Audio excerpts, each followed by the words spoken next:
السلام علیکم ناظرین، زه یم واجد الله. تاسو ګورئ زما فیسبوک او یوټیوب چینل. هیله لرم چې ښه به او ژوند به مو ښه تېرېږي. ناظرین کرام، د اسلام آباد د جلسې نه د پاکستان تحریک انصاف د کامیابۍ نه بعد هغوی نن په لاهور کې جلسه کوي او د دې لاهور د جلسې نه داسې ښکاره کېږي چې نن د پاکستان د نیمو نه زیات خلک چې کوم دی دا په روډونو باندې موجود دي او دوی د لاهور رخ کړی دی. څرنګه چې د پاکستان د مختلف علاقو نه دا ویډیوګانې راځي، تصویران راځي، نو داسې ښکاره کېږي چې د نیمو نه زیات عوام چې کوم دي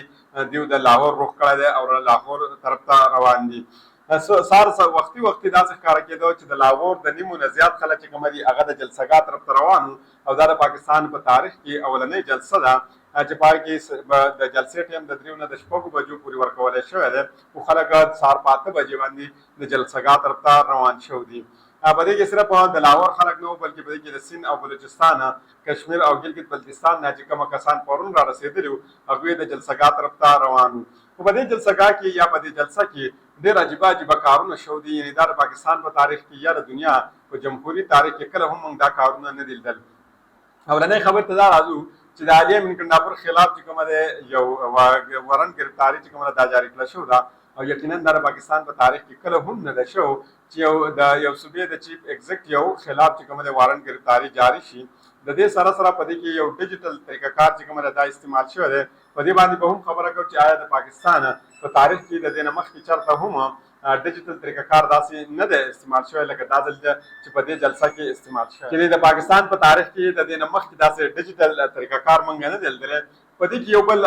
عجیبه غونډه کې کار دا شوی دی چې پاکستان تحریک انصاف ته یو عجیبه غونډه کې خبره کړله او عجیبه خبره دا ده چې پاکستان تحریک انصاف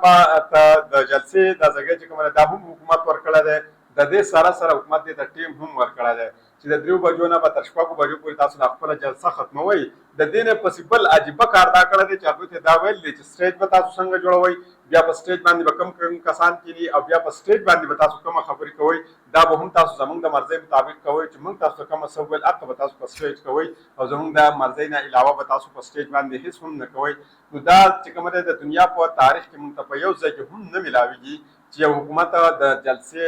د ځایي تعین هغه کوي، بیا د هغې د وخت تعین هم هغه کوي او په سټیج باندې چې کومه خبرې ویلی کېږي د هغې تعین هغه هم کوي. یعنې په ساده الفاظو کې پنجاب حکومت دا نه وایي چې په پاکستان کې دا وخت چې کومه د مارشل لا لګېدل لا، یعنې ځکه که ته دومره ریسټرکشن په یو جلسه باندې ولګې د دې ظاهري خبره دا ده چې مارشل لا په ملک کې لګېدل لا، ځکه چې مارشل لا نه وی لګېدل نو داسې ریسټرکشن ته په یو جلسې باندې څرنګې لګېږي. یعنې په دنیا په تاریخ کې موږ وینو چې یو جلسه شروع شي، څه ټایم هغه جلسه شروع شي د هغې هېڅ پته نه لګي. یعنې عام طور باندې د جلسې ټایم که چېرته 4 بجې ورکړی شي نو هغه جلسه چېرته 6 بجې 7 بجې یا 8 بجې یا 9 بجې شروع کېږي او د شپې 2 3 4 ته راسي یا 12 ته راسي. نو ته څرنګې هغوی ته وایې چې په 3 بجې به دا جلسه شروع کوئ او بیا به په 6 بجې دا جلسه ختموئ. او دا موږ دارنګې په اسلام آباد کې موږ ولیدو چې په اسلام آباد کې څه وشو او د هغې نه بعد بیا څرنګې په پارلمنټ هاوس باندې چې کومه ده حمله وکړه شوه. راځو او لاولنۍ طرف ته لاولنۍ خبره زه ستاسو مخې ته ږدم چې د کومه جلسه ده د لاهور دا د پاکستان په سوشل میډیا کې دا په ټاپ ټرینډ باندې روانه ده او دا سرچېږي هم او شیر کېږي هم او داسې ښکاره کېږي چې د نیم نه زیات پاکستان اوس راوتی دی او دا په روډونو باندې موجود دی او هر طرف ته قافلې چې کومه دی دا د لاهور طرف ته روانې دي. سهار وختي خلک چې کومه دی د جلسهګاه طرف ته روان شوي او صرف دا لاهوریان نه وو، د لاهوریانو سره چې د سند، بلوچستان، ګلګت بلتستان او د کشمیر نه کوم خلک راغلي هغه هم د دوی سره ملګري شوي او دوی د جلسهګاه رخ کړی و. په دې کې اطلاعات دا هم راځي لکه څرنګه چې پاکستان تحریک انصاف ته په اسلام آباد کې د جلسې اجازت میلاو شوه، NLC ته میلاو شوه، خو د هغې نه بعد چې کومه دی هغوی په مختلف ځایونو کې کنټینر ولګول او اسلام آباد یې هم بند کړه او پنډۍ یې ورسره هم بنده کړه. یعنې تقریبا په یو کم 10 لارو کې دا یو کم 10 لارې دوی بندي کړې او اجازت نه و. دارنګې دا اطلاعات هم راځي چې اوس دوی کنټینر لګول دي او مختلف لارې بندي کړلې، خو دا ننني کنټینر چې دوی کومه لګول دي دا هېڅ قسمه میټر نه کوي. د هغې وجه دا ده څرنګه چې خلک راوتي دي او دا دغه کنټینرو ته راورسي نو دا خو په لاسونو کې اوچت کې دا کنټینرز به دا یو لاندې وغورځوي. یعنې د هغې دپاره د کرین ضرورت هم نشته، دا دومره په تعداد کې خلک نن راوتي دي. د دې سره یو بل غټ خبر په دې کې دا شوی دی چې نن دا اطلاع هم راغله چې د پنجاب پولیس ویل دی چې نن به موږ ګرفتاریانې نه کوو او ګرفتاریانې به دوی ولې نه کوي ځکه چې دا پولیس چې کومه دی د دوی تعلق هم د لوور میډل کلاس سره دی او دغه جلسې ته موږ وینو چې د دوی د خاندانونو نه هم خلک را روان دي او خلک صرف یوازې سړي نه دي را روان دي جلسې ته، بلکې په دې کې ماشومان هم دي، خلک د پوره خاندانونو سره خپلو فیملیانو سره د جلسهګاه ته روان دي. نو پولیس ویل چې موږ دا کار مزید نه شو کولی. یعنې که د پاکستان په تاریخ کې موږ وګورو یا د پنجاب په تاریخ کې موږ وګورو نو کله موږ هم دا نه دي لیدله چې په داسې طریقې سره پولیس چې کومه دي دا د سیاسي مقاصد لپاره استعمال شوي دي، لکه څنګه چې مریم نواز صاحبه دا پولیس د خپل مقصد لپاره یا د سیاسي مقصد لپاره استعمال کړي. پاکستان تحریک انصاف ته یو لیست ورکړل شوی دی او په دې لیست کې دوی ته دا ویل چې دا کار به کوئ، دا کار به نه کوئ، دا به نه کوئ او دا کار نه به کوئ. دا ورته پکې هم ویل دي چې کومه سټیج جوړوئ دا سټیج به هم تاسو زموږ د مرضۍ مطابق جوړوئ. بیا په سټیج باندې چې تاسو کوم بیانات کوئ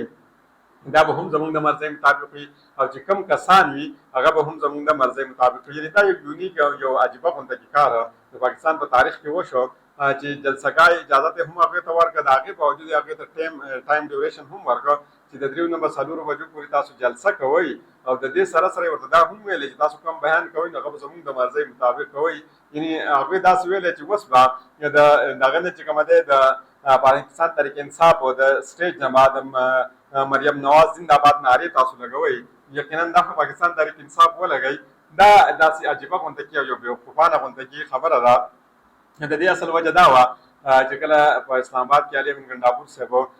کومه بیان کړی و، کومه خطاب چې هغې کړی و، هغه خطاب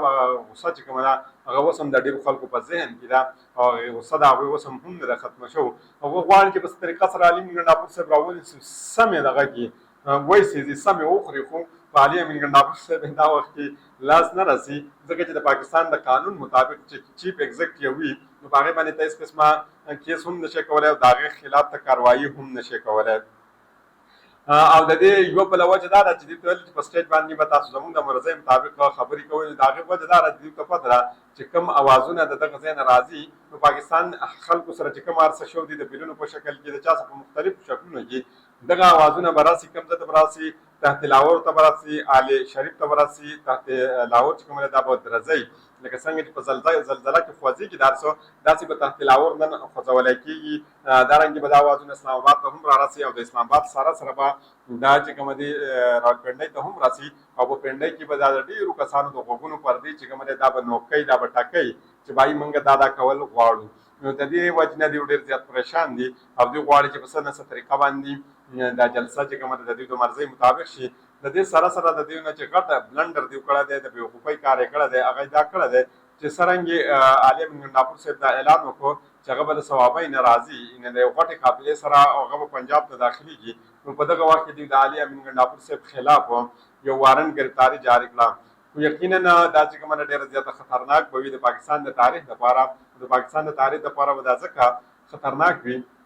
چې چېرې دوی علي امین ګنډاپور صاحب ګرفتارۍ د علي امین ګنډاپور صاحب څخه به د خیبر پښتونخوا چې کومه سیکورټي ده هغه به موجود وي نو دوی به هغه ته څنګه لاس ورچي. یقینا که دوی چېرته هغه ته لاس ورچي نو هغه سیکورټي چې کومه ده هغه به ریاکشن کوي او د هغه ریاکشن نتیجه تاسو ته پته ده چې څرنګې به خراب وي. خو زه دې حکومت ته یو چیلنج ورکوم که چېرته تاسو غواړئ، یعنې بالخصوصا مریم نواز صاحبې ته که ته غواړې او په پېښور کې جلسه کول غواړې نو ته راشه پېښور ته، تا ته به نه لارې بندېږي نه به په تا باندې هېڅ قسمه قدان به نه وي. ته ښه په ارام سره راشه چې څومره خلک راولې په پېښور کې به پېښور حکومت چې کومه ده دا به تا ته سیکورټي درکوي او ته په ارام سره په پېښور کې جلسه کولی شي. چې څه قسمه پروټیسټ وکړې نو ته په پېښور کې دا پروټیسټ کولی شي او تا به هېڅوک نه ګرفتاروي. ګنډاپور صاحب به خطاب کوي او د هغه د خطاب ته اوس هم ډېر خلک چې کومه دی په انتظار کې دي چې علي امین ګنډاپور صاحب به څرنګې خطاب کوي. خیبر پښتونخوا د طرف نه چې کومه ګاډې را روان دي په دې باندې د 2 کسانو تصویران لګېدل دي، یو د علي امین ګنډاپور صاحب دی او یو د عمران خان صاحب دی. یعنې په دې دواړه تصویرانو د لګېدو مقصد صرف او صرف دا دی چې دوی وایي چې موږ علي امین ګنډاپور صاحب هم سپورټ کوو او عمران خان صاحب هم سپورټ کوو، یعنې په یو وخت کې دا دواړه کسان چې کوم دي دا موږ سپورټ کوو. د دې ګاډو د دې رش او د دې تعداد نه دا اندازه لګي. که موږ د لاهور د جلسهګاه خبر وکړو نو په هغه ځای کې 10,000 کرسیانې لګولی شوي دي او یقینا دا کرسیانې چې کومه دي سهار وختي دا کرسیانې ډکې شوي دي او دا څومره ځوانان چې کوم دا دغه را رسېدلي او په دغه کرسیانو باندې کېناستل دي، یعنې مزید چې کومه دی څونه خلک راځي که دا د خیبر پښتونخوا نه راځي یا د ملک د نورو سیمو نه راځي نو هغه به هلته ودرېږي، یعنې د کېناستو ځای به هلته مزید نور نه وي. د دې سره سره پاکستان تحریک انصاف په دې کې یو نوی کار کړی دی او ډیجیټل طریقه استعمال کړله، یعنی هغوی دا ځل کیو آر کوډ استعمال کړی دی او د پنجاب او د لاهور په مختلفو سیمو کې هغوی خپل ځوانان ودرول دي او هغوی ته ویل دي چې تاسو دا کیو آر کوډ سکین کړئ او چې کله تاسو دا کیو آر کوډ سکین کړئ نو تاسو به ایگزیکټ لوکیشن ته چې کومه وي د جلسې هغې ته به تاسو ورسئ، یعنې تاسو ته به د دغه ضرورت نه وي چې د خلکو نه تپوس کوئ چې جلسه په کوم ځای کې ده او کوم طرف ته به تاسو ځئ. د دې سره سره زه تاسو ته دا ووایم چې د پاکستان کومه پرایم میډیا ده هغه چې کومه دا جلسه نه ښیي، یعنې هغه دا وخت کې په سپریم کورټ باندې او په الیکشن کمیشن باندې هغو فوکس ساتلی دی او صرف او صرف نن د هغې ډسکشن دی. خو د پاکستان سوشل میډیا چې کومه ده هغه بالکل د عمران خان صاحب سره ولاړه ده او په څه رنګ چې هغه دا جلسه ښیي، څه رنګ دا جلسه کور کوي، نو یقینا چې کوم کسانو ته د میسج لیږل غواړي هغه کسان خامخا دا ویډیوګانې هم ګوري او هغې ته د دې اندازه هم لګي او درنګې چې انټرنیشنلي یعنې انټرنیشنل طور باندې څرنګې دا جلسه کور کېږي نو د هغې هم اندازه ده چې څرنګې دوی دا جلسه چې کومه ده کور کوي. پرون یو کس دی چې د هغه نوم دی رضوان راجا صاحب، هغوی پرون یو ویډیو ریکارډ کړله او په هغه ویډیو کې یو کس چې دی د شکل نه ښکلی خپړه لیکه ښه ډیسنټ انسان ښکاره کېږي او هغه یو خبره کړله چې زه دلته نن د عمران خان صاحب دپاره نه یم راغلی، دلته زه د پاکستان تحریک انصاف دپاره نه یم راغلی، دلته زه د مهنګایۍ دپاره نه یم راغلی، بلکې دلته زه راغلی یم او د خپل زوی د بدلې دپاره او د زوی بدله څه ده هغه چې د 21 کالو په عمر کې زما زوی د عمل پرېښی دی او بار ملک ته تللی دی، هغه ویلي چې زه د ده بدله نن اخلم. هغه دا هم ویلي چې ستا بچي په پاکستان کې موجود دي، په پاکستان کې کاروبار کوي، په پاکستان کې ودونه کوي، یوه ښځه کوي بلې له طلاق ورکوي، بله کوي بلې له طلاق ورکوي، د پاکستان روپۍ وړي او په بار ملکونو کې په هانیمون باندې خوري او بیا واپس راځي او زما بچی دې ځي او په بار ملک کې د خلکو له لوښې وینځي، خلکو له دې دغه کوي غواګانې ساتي، خلکو له دې ګډې ساتي. نو هغه ویلي چې دا ډېر عجیبه خبره ده. نو زه کوشش کوم چې د دې جلسې څومره اپډیټس دي دا زه ستاسو مخې ته کړم. د بلې ویډیو پورې ماته اجازت راکړئ. د الله په امان.